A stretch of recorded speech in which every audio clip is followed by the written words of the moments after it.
우리가 앞 시간에 하나님께로부터 은혜를 받았던 예루살렘이 어떻게 살았는가의 일부분을 살펴봤어요. 원래는 15절에서 34절을 한꺼번에 다 살펴봐야 되는데 너무 길기 때문에 23절까지만 살펴봤어요. 15절에서 19절 말씀까지는 음행, 행음, 음란, 음욕으로 번역이 되어 있는데 일반적인 포괄적인 행음을 얘기를 했어요. 그리고 20절에서 23절은 특히 20절, 21절은 하나님을 위해서 낳은 자녀를 우상의 제물로 불살라 드리는 극도로 악랄한 행음, 우상 숭배를 하나님께서 했다고 지적을 했어요. 그리고 그 짓을 한 것을 23절에서는 어릴 적에 어떤 삶이었는지를 기억 못하고 하나님이 주신 은혜를 저버렸기 때문에 그와 같은 짓을 했다라고 하나님께서 말씀을 특별히 하셨어요. 자, 이제 오늘 이 시간에는 24절부터 30절, 31절에서 34절 말씀을 공부를 할 텐데 21절에서 30절은 정치적인 행음이에요. 정치적인 행음도 있나? 예. 정치적인 행음이라고 하는 말은 절대적으로 전능하신 하나님을 의지해야 되는데 하나님을 의지하지 않고 주변의 강대국을 의지하는 것. 하나님은 그것도 행음이라고 표현을 했어요. 자, 24절 말씀 볼까요? 너를 위하여 누각을 건축했고 모든 거리에 높은 대를 쌓았다. 25절 내가 높은 대를 모든 길어기에 쌓고 내 아름다움을 가증하게 하여 모든 지나가는 자에게 다리를 벌려 심히 행음했다. 그리고 특별히 26절에 하체가 큰 내 이웃나라 애굽 사람과도 행음하되 심히 음란하게 행음했다. 그래서 내 진노를 샀다. 자, 누각을 건축했어요. 모든 거리에 높은 대를 쌓았어요. 누구나 잘 볼 수 있도록 꾸몄다는 것이죠. 누구나 잘 볼 수 있는 장소를 마련했다는 것이죠. 그 장소에서 뭘 했어요? 다리를 벌리고 사람들을 끌어들여서 행음했다는 거예요. 그런데 특별히 어느 나라와 애굽과 행음을 했다는 거예요. 이 말은 하나님에 의해서 은혜를 받고 하나님에 의해서 성장을 했고 하나님에 의해서 강대국이 되었어요. 하나님에 의해서 황후가 되었어요. 하나님에 의해서 명성을 얻었어요. 그런데 그 하나님을 버리고 지금 누구를 의지하겠다고 하는 거예요? 애굽을 의지하겠다는 거예요.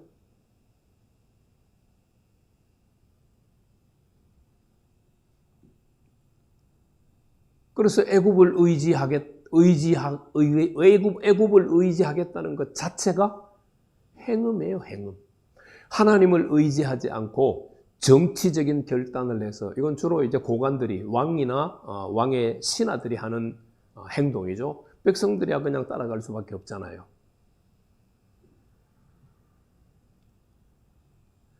하나님을 버리고 강대국 애굽을 의지했다. 그 행음을 지금 지적을 하고 있어요. 자, 27절 말씀을 보면은요. 그러므로 내가 내 손을 내 위에 펴서 내 일용할 양식을 감하고 너를 미워하는 블레셋 여자 곧 내 더러운 행실을 부끄러워하는 자에게 너를 넘겨 임의로 하게 하였거늘. 여기서 블레셋이라고 하는 블레셋 여자라고 하는 표현이 나왔죠. 자, 앞에 애굽은 남자로 표현이 되어 있고 지금 블레셋은 여자로 표현이 되어 있어요. 그러면서 이 블레셋은 뭐를 의미한다고요? 더러운 행실을 부끄러워하는 자. 더러운 행실을 부끄러워하는 자에게 아예 그냥 예루살렘을 맡겨버렸어요.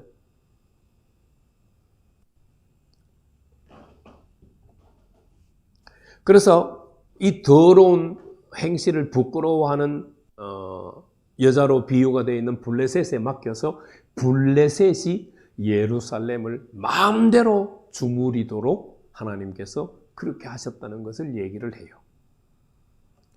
그리고 28절, 29절에 보면 이제 두 나라가 더 나와요. 18절에 내가 음욕이 차지 아니하여 또 아수르 사람과 행음하고 그들과 행음하고도 아직 부족하게 여겨서 장사하는 땅 갈대아까지 심히 행음하되 아직도 족한 줄을 알지 못하였느니라. 그러니까 애굽과 행음하고 블레셋과 행음하고 아수르와 행음하고 애굽,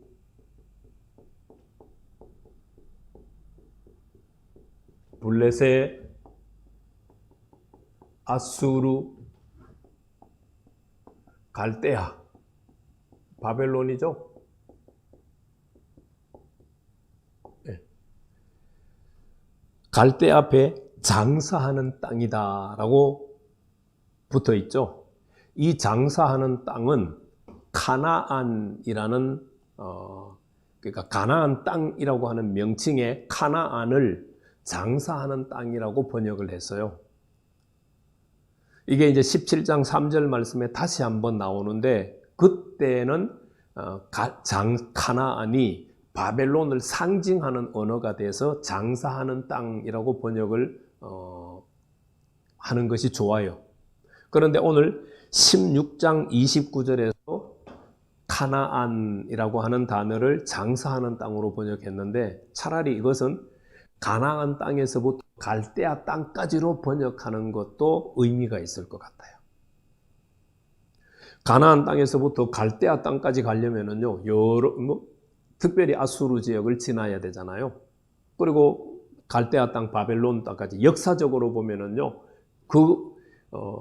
메소포타미아 지역에서 일어났던 모든 강대국들을 전적으로 포함한다고 해석할 수 있어요. 그러나 어쨌든 우리가 그냥 표현제에 있는 단어만 지목을 해보면 애굽을 의지해서 행음했고 블레셋을 의지해서 행음했고 아수르를 의지해서 행음했고 바벨론을 의지해서 행음했다. 하나님을 의지하지 않고 이 강대국들을 의지했다는 거예요. 이게 24절에서 30절은 정치적인 행음이에요. 나라의 대통령이 누가 되느냐, 나라를 이끌어가는 지도자가 누가 되느냐, 굉장히 중요한 문제죠. 지금이야 백성들은 꼭 대통령을 안 따라가도 돼요. 그러나 왕정 시대에 왕을 안 따라간다는 것은 자신의 목숨을 내놓는 것과 똑같아요.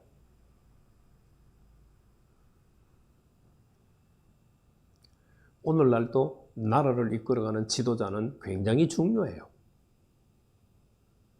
정말 하나님을 섬기며 하나님의 법을 따라가느냐, 강대국을 의지하면서 정치적으로 강대국을 의지하며 살아가느냐, 이것은 하나님 앞에서 굉장히 중요한 문제예요.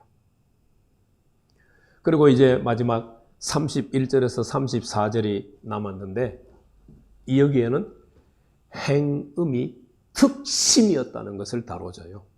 예루살렘이 행음하는 일의 특심이었다.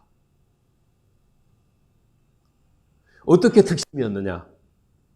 31절 말씀 보면은 누각을 모든 길어귀에 건축을 했어요. 그리고 높은 데를 모든 거리에 쌓았어요. 그러니까 드러나도록, 장소가 눈에 띄도록 자리를 마련했다는 뜻이에요. 그러면 거기에 돈이 많이 들어갔겠죠. 돈이 많이 들어갔으면 어떻게 해야 돼요? 들어간 돈을 빼내기 위해서 수단과 방법을 동원하는 것이 일반적이잖아요. 그런데 예루살렘은 돈을 많이 들여서 장소를 지어놓고 어떻게 살았다고 얘기를 해요? 값을 싫어하니 창기 같지도 않아. 자, 이 말은 이제 33절, 34절에서 확대해서 해석이 돼 있어요. 누각을 지어놓고 높은 어귀에다가 지어놓고 모든 사람들이 볼 수 있는 눈에 띄는 장소를 만들어 놨어요. 돈이 많이 들어갔어요. 그리고는 어떻게 살았어요? 33절, 사람들은 모든 창기에게 선물을 주거늘. 이거는 이제 일반적이죠. 사람들이 장려와 행음하려면은 대가를 지불해야 되죠. 우리가 창세기에 보면은 유다도 다말에게 대가를 지불하고 들어가죠. 그것처럼 창녀를 찾을 때는 대가를 지불해야 돼요. 그런데 예루살렘은 어떻게 살았다고요? 오직 너는 내 모든 정든 자에게, 33절 하반절입니다. 오직 너는 내 모든 정든 자에게 선물을 주며 값을 오히려 주고 사방에서 와서 너와 행음하게 했다. 예루살렘은 엄청나게 돈을 들여서 눈에 띄는 장소를 만들어 놓고 사람들을 불러서 값도 안 받고 오히려 값을 주면서 행음했다는 얘기예요. 행음하는 일에 열심히 특심이었다는 것을 보여줘요. 그리고 34절에서 내 음란함이 다른 여인과 같지 아니하면 행음하려고 너를 따르는 자가 없음에도, 사람들이 와서 예루살렘 보고 행음하려고 안 해요. 사모하는 자가 없어요. 따르는 자가 없어요. 그런데 어떻게 했어요? 내가 값을 받지 아니하고 도리어 값을 주고 행음을 했어요. 그러니까 일반적인 창녀와 다른 삶을 살았다는 거예요. 예루살렘은 행음하는 일에 열심히 특심이었다는 것을 하나님께서 지금 지적하고 있는 거예요. 그리고 32절 말씀에서 하나님은 그 남편 대신에 다른 남자들과 내통하여 간음했다. 자, 여기서는 이제 한국적인 상황으로는 간음이라고 번역하면 안 되겠죠. 예루살렘은 유부녀야. 왜? 하나님과 언약을 맺고 하나님과 결혼한 사람들이니까요. 그런데 그 유부녀가 뭘 했어요? 간통을 했어요. 간통을. 하나님 남편으로 둔 하나님을 버리고 다른 나라, 다른 사람들과 간통을 했다고 하나님이 지적을 하시는 거예요. 그래서 15절에서 34절은 20번이나 자나, 타즈누트, 바사바, 나아프, 행음, 음란, 음행, 간음, 매춘, 음욕, 이런 단어를 동원을 해서 예루살렘의 삶을 우리한테 보여주고 있어요. 받은 하나님의 은혜를 저버리고 하나님을 대적하는 삶을 살았다는 것을 우리한테 얘기해 주고 있는 거죠. 우리도